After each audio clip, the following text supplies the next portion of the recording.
संसद के 3 अंग होते हैं, राष्ट्रपति, लोकसभा, राज्यसभा। अब राष्ट्रपति की बात करते हैं। राष्ट्रपति भारत का सर्वोच्च नागरिक होता है और संसद का हिस्सा होता है। हालांकि वह किसी सदन का सदस्य नहीं होता है। राष्ट्रपति को देश का प्रथम नागरिक भी कहते हैं। अप्रत्यक्ष निर्वाचन द्वारा राष्ट्रपति चुने जाते हैं। राष्ट्रपति का कार्यकाल 5 वर्ष की होती है। राष्ट्रपति तीनों सेनाओं, जल सेना, थल सेना और वायु सेना का अध्यक्ष होता है। अब बात करते हैं लोकसभा की। लोकसभा को निम्न सदन भी कहा जाता है।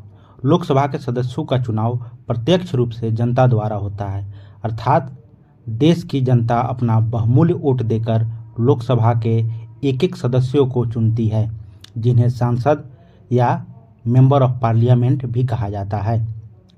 लोकसभा का अधिकतम कार्यकाल 5 वर्ष का होता है।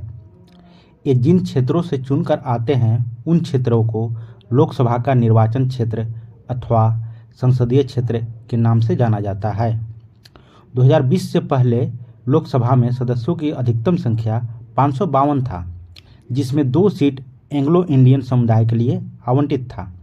2020 में 104वां संविधान संशोधन द्वारा इन 2 सीटों को समाप्त कर दिया गया।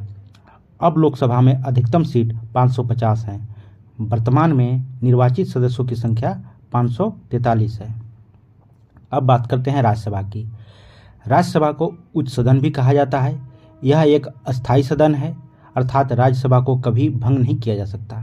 राज्यसभा में अधिकतम सीट 250 है, जिनमें 238 सदस्य राज्यों और केंद्रशासित प्रदेशों के प्रतिनिधि होते हैं और 12 सदस्य राष्ट्रपति द्वारा मनोनीत किए जाते हैं। वर्तमान में राज्यसभा में 245 सदस्य हैं, जिनमें 233 निर्वाचित सदस्य हैं तथा 12 राष्ट्रपति द्वारा मनोनीत हैं। इन्हें नामित सदस्य भी कहा जाता है। राज्यसभा के सदस्यों का कार्यकाल 6 वर्ष का होता है, जिनमें 1/3 सदस्य हर 2 साल में सेवानिवृत्त होते हैं। राज्यसभा का सभापति उपराष्ट्रपति होता है, जो राज्यसभा का सदस्य नहीं होता है। वर्तमान उपराष्ट्रपति जगदीप धनखड़ हैं।